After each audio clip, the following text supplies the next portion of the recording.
Welcome to the deep dive. Hello. And today, well, we're looking at something maybe a bit unusual. Yeah. They've got actual class notes from an English lesson. Oh, interesting. Whose notes? They belong to Anna Paula, Milena, and Karina. They're coworkers learning English together. Okay, so real learners, real notes. What have we got? Vocabulary? Grammar? Exactly. We have their vocabulary lists, some grammar points they covered, and even bits of their writing. Right. So our mission then is to sort of unpack these notes, see what's important. That's the plan. See what they were focusing on and maybe what you can take away from their class. Ready to dive in? Let's do it. Okay, first section. Vocabulary. New words. Always the foundation, isn't it? These are listed under current class words in the notes. Let's go through them slowly. Okay. Tomato.potato.script. Inconvenient. Mm. To build, to do, to make. Grocery shop. When, where. Right. Basic location and time words. Dates for years. Dates for birthdays. Plus, minus, up, minus, equals, divided by, multiplied by. Math stuff. Useful. To be prepared. Bricklayer. To giggle. To smile. To laugh. Okay, quite a mix there, from food to feelings. Yeah. Some seem pretty easy, like tomato, potato. Food items. Sure, we all know those. But then script. What's that about? Well, like the words written down for a play. Or maybe a film. The dialogue. Gotcha. And inconvenient. Ah, that means something's, not easy, causes a bit of trouble or delay. Okay. Then these three verbs, to build, to do, to make, they all sound active. They are, but subtly different. You build something big, maybe like a house with materials. Right. You do actions like homework or chores. Mm-hmm. And you make something, often creating it from parts, like you make a cake or make a decision. It's about the creation. Ah, I see. So make a cake, do homework. Big difference, really. It is. Very important distinction to learn. Grocery shop. Simple enough. Where you buy food. Yep. And when for time, where for place.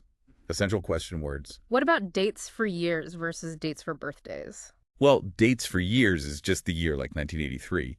But dates for birthdays includes the month and day, like December 12th. We say them differently. Okay. And the math words plus, minus, equals, divided by, multiplied by. Pretty standard. 2 plus 2 equals 4. Useful for, well, shopping, maybe. Bills. Definitely. To be prepared. Just means to be ready. Yeah. Same thing. Good synonym, bear to know. And bricklayer. That's a specific job, isn't it? Yeah. Someone who builds walls using bricks. Right. A type of construction worker. Exactly.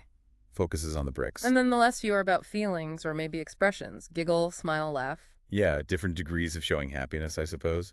A giggle is small, quiet. A smile is just the face. Right. And a laugh is, a bigger sound, more expressive. Okay, that covers the current class words. Yeah. But the notes also had past class vocabulary. Ah, building on previous lessons. Good. What was there? Words about containers. Bottles, cans, cartons, bags. Useful for shopping again? Or talking about food storage? Milk in cartons, maybe soda in cans? Right. And cooking verbs. Loads of them. Chop, toast, grate, taste, boil. Oh, yeah. Kitchen actions like, please chop the onion. Or can you toast the bread? We need to grate the cheese. She always tastes the soup. Good idea. Ah, yes. After you boil the water. And I usually pea or olive oil. You can really hear the actions. The lesson also seemed to focus on choosing the right word, like exercises. Okay. Examples. Kettle or toaster for boiling water. Kettle. Definitely kettle. Chops or slices onions for a salad. Usually slices, I'd say. Thin slices or rings. Chops sounds a bit rougher. Steak or meat at a restaurant. Well, steak is meat, but it's a specific cut, isn't it? So you'd probably order steak. Better than or better than yesterday's. Oh, that's a common one. Better than THAN for comparisons. And a cake needs to be baked or fried. Baked. Definitely baked. Frying a whole cake sounds messy. Huh. Okay, then steps for making pasta. The order. Right. Sequence is important in cooking. What do they have? Boil water. Yeah. Add pasta. Heat sauce. Grate cheese. Mix everything. Sounds about right. A simple pasta dish. Order matters. And matching kitchen tools to their jobs. Like what? Grater. For shredding cheese. Kettle. Heating water. Microwave. Reheating food. Toaster for toast, obviously. Blender for smoothies, maybe. Yep. Blender for blending ingredients. And dishwasher for cleaning dishes. Good practical vocabulary. Tools and their functions. More verb choices practice too. Boil the pasta. Chop the onions. Wash the vegetables. Stir the soup. Grate the cheese. All essential cooking verbs. And sentence completion, like better frying. Better than frying. THAN again. It prepared. It was prepared. Past tense. You needed onions. Slice the onions, or maybe chopped, depending. Slice feels more common for just onions. She prefers the onion, maybe for baking. The oven. Yes. You can it. Pour. Yeah, you can pour it. Makes sense for liquids. There are even more pairs. Put salt into soup. Put spoon on table. Prepositions with verbs. Into versus on. Important. Mix flour. Stir sauce. Slightly different actions. Mm-hmm. Mix is more combining things thoroughly. Stir is moving a spoon around. Baked, then decorated. Tastier than last one. Sequence and comparison again. The meal needs to be prepared. She knows how to prepare. Passive versus active infinitive. Good grammar point hidden there. Boil on the stove. Bake in the oven. Where the actions happen, stove top versus inside the oven. And a few tricky word pairs from past classes too. Bowl versus ball. Different shapes. Bowl holds soup. Ball you play with. Cake versus talk. Different sounds, different actions. TAKE versus TALK. Course versus curse. Oh, very different meanings. A course of study versus the bad word or spell. COURSE versus CURSE. And the word private, meaning not public. Right. So lots of vocabulary building focusing on practical use and common confusions. Seems like it. One last vocabulary bit. Yep. Accents. Current class accent words. Oh, comparing accents. Yeah, British versus American pronunciation for a few words. Like potato. British. Potato. Okay. American. Potato. Subtle difference in the last vowel. Tomato, British. 2MH toe. American. Tomato. Again, vowel sounds mainly. And Saturday, British. Essay today. American. Essay today. With more of an R sound. Interesting to highlight those differences. It is. Helps learners be aware of variations. And there were some phrases too. Yes. Phrases like, Anna is a teenager. I am not certain, meaning I am not sure. Good clarification. Certain equals sure. Questions like, how many boyfriends have you had? Was Hugo's dad your first boyfriend? Well, Bob was not my first boyfriend. Are you sure? Sounds like a specific dialogue practice, maybe. Personal questions. Could be. Also, how much is? What was her answer? Her first answer was... Asking for prices and information. Practical stuff. And words about time sequence, Oh. before, Standard. and prior, meaning before, later, meaning after. More formal alternatives, perhaps. Prior and later. And finally, most of them, none of them. Quantifiers. Talking about groups. So, yeah, a real mix of single words, phrases, pronunciation points. Seems very thorough for vocabulary. Okay, moving on from words. What about grammar? The rules. Yes, grammar was next. Big focus on prepositions of time, specifically. En, RNAT. The classic trio. Always tricky for learners. How do they break it down? They seem to take it step by step, thinking about when to use each one. Good approach. So, IN. En is used for longer periods, years, in 1983, in 2025. Right. Years. Months. In September and in December. Makes sense. Months too. Also parts of the day. Mostly. In the morning, in the afternoon, in the evening. But not at night. Exactly. Yeah. At night is the exception. Yeah. And in for centuries. In the 18th century. Yep. Big chunks of time. Okay, so IN for years, months, most parts of the day, centuries. Got it. What about ON-in? On-in is more specific than IN, but Okay. less specific than AT. It's for dates. On December 12th, on May 15th. The dates, okay? And days of the week. On Monday, on Friday. Days and dates. You can even combine it on Tuesday night. See? Still the day. So the day part is key for on, even with night. Seems like it. And also Okay. for regular repeating days. Yeah, fine. On Fridays, meaning every Friday. Right. On for days and dates. So what's left for AT?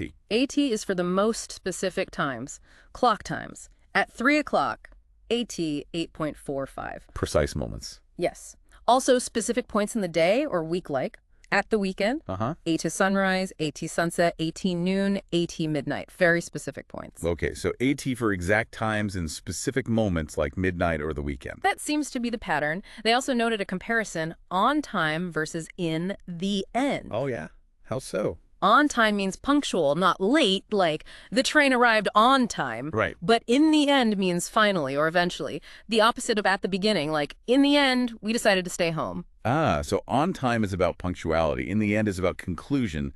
Different meanings entirely, even though they use time words. Exactly. Shows prepositions can be tricky. Definitely. What else on grammar? Ordinal numbers. First, second, third. Yeah. That kind of thing. First, second, third are unique.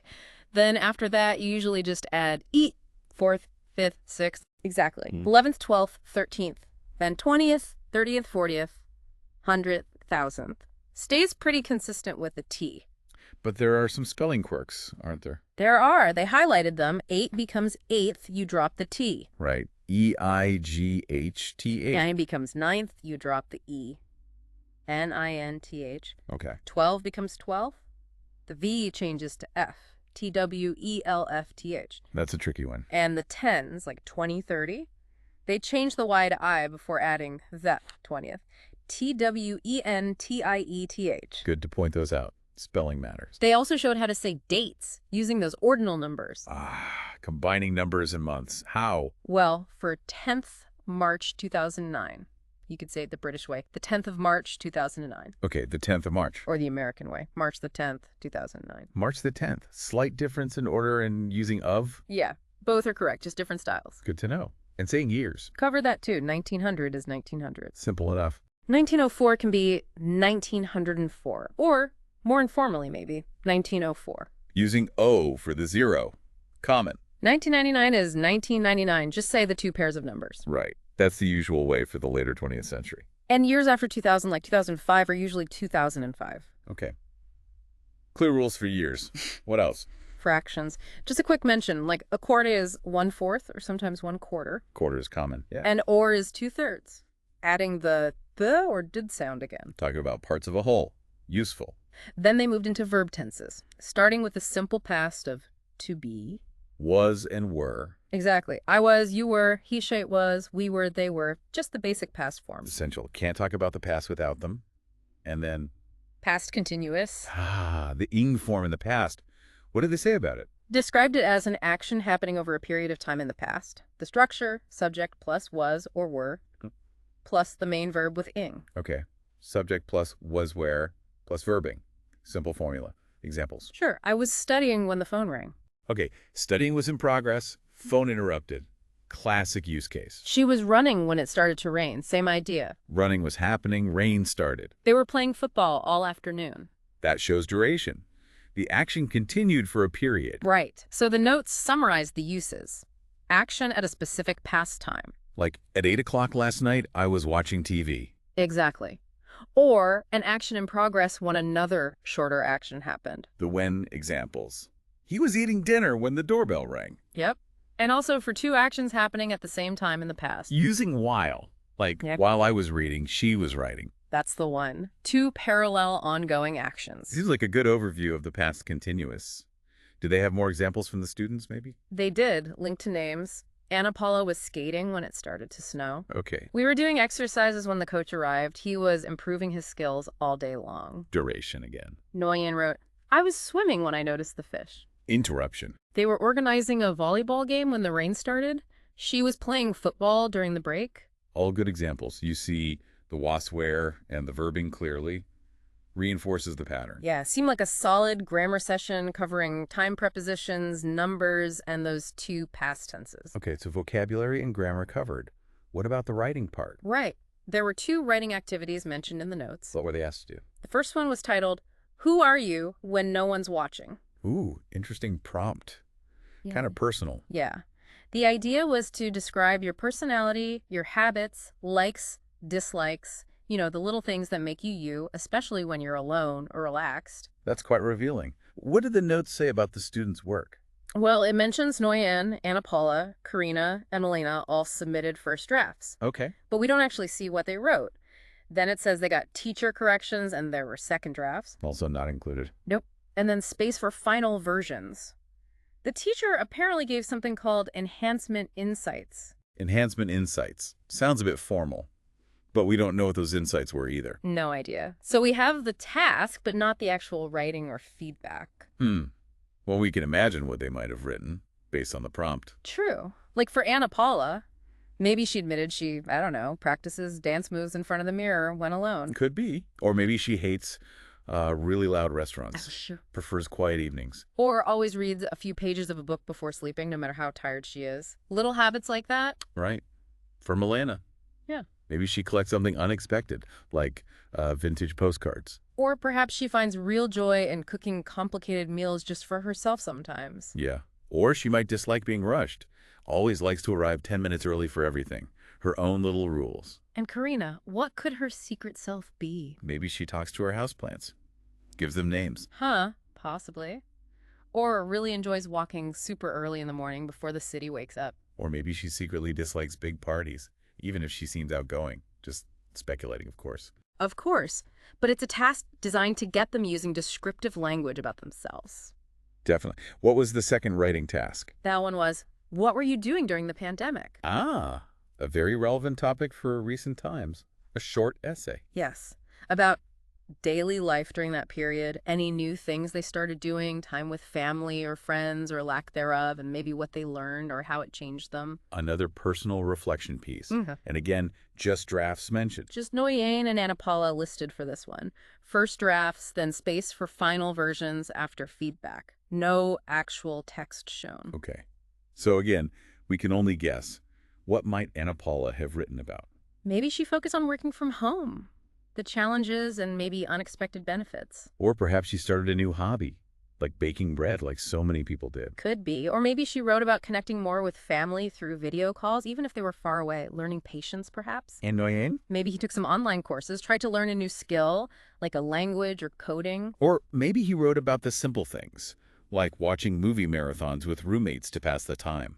Or maybe a deeper reflection, like realizing how important face-to-face connection really is. It's likely they all had very different experiences to share. These writing tasks, even though we don't see the results, show the class was moving beyond just grammar rules. Yeah, using English to express personal thoughts, feelings, and experiences.